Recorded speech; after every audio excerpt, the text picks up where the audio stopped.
Hi, this video is on scatter plots and trend lines. In a previous video, we learned how to do data displays for single variable data. Well, now we're going to learn to do data displays for bivariate data or two variable data. Notice our table has both an X column and a Y column. The X column represents birth rate per 1,000, and the Y column represents female life expectancy. This is actual data from a study of indigenous peoples, I think, in Africa. All right, so our first ordered pair is 30.4 and 62.9. So in this particular population, the birth rate was 30.4, and the female life expectancy was 62.9. That's an average. So to graph this, we're going to go to 30.4, which is out here by the 30. We're going to go up to the 62.9, which is somewhere in there, and then we're going to put a dot in our Cartesian grid. The second point is 51.5, 54.7. So I'm going to go out just past 50 a little bit. That's 51.5, and I'm going to go up to 54.7, which is really close to 55, and I'm going to plot a point. Now you can do this with every ordered pair in your table. What we're looking for is a relationship between the birth rate and female life expectancy.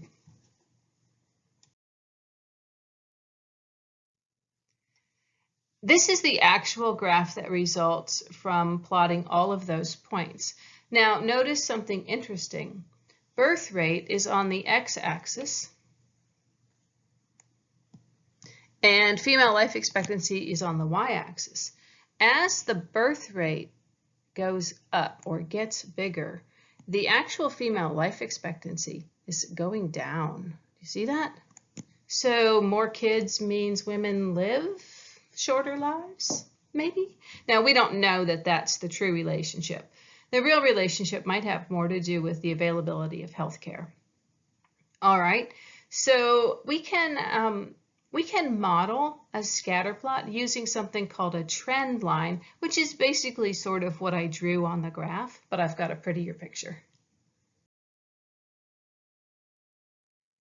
All right, that red line that I put among the dots is it's called a trend line, or a line of best fit. So it's the line that fits best. And you'll notice that this line is decreasing.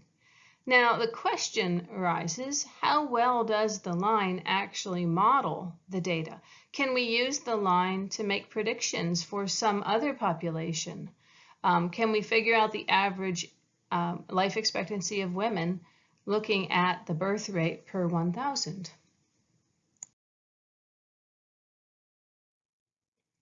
How well the line fits the data is measured by a number called correlation. It's symbolized with the letter R.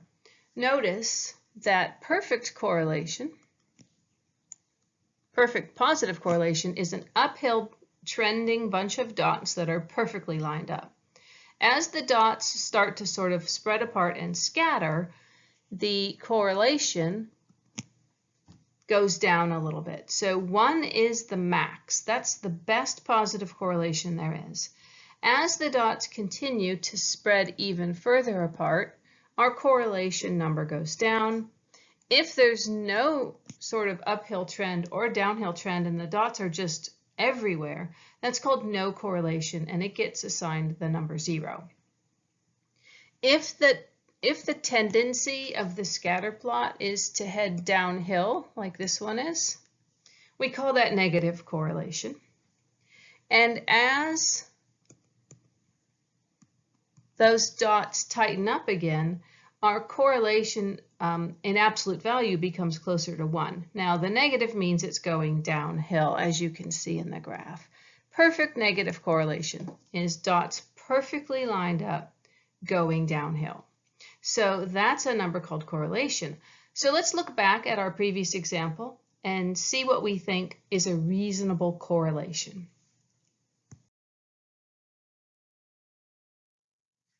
Now these dots fit pretty well, so I'm going to say correlation R is approximately 0.9, but should that be positive or should it be negative? Well, the tendency of this line is to head downhill, so that's negative correlation. It may even be negative 0.8 or somewhere in there.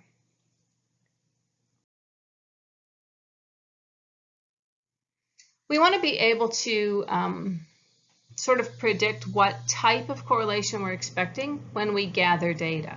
For example, let's say we send a survey out to a bunch of caterers in our town, and we're trying to come up with a relationship between the cost of a dinner versus the number of guests. Now, what do you expect?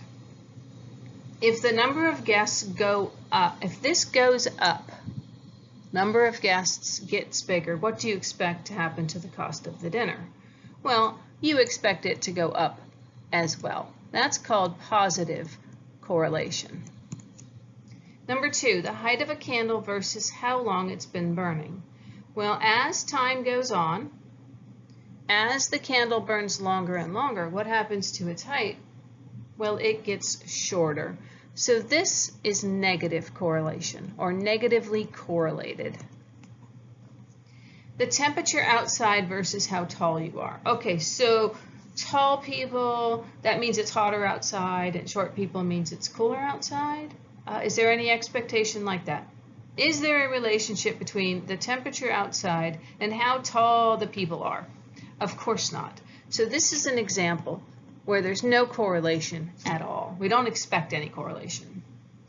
Fourth, the temperature of a baked potato versus how long it's been out of the oven.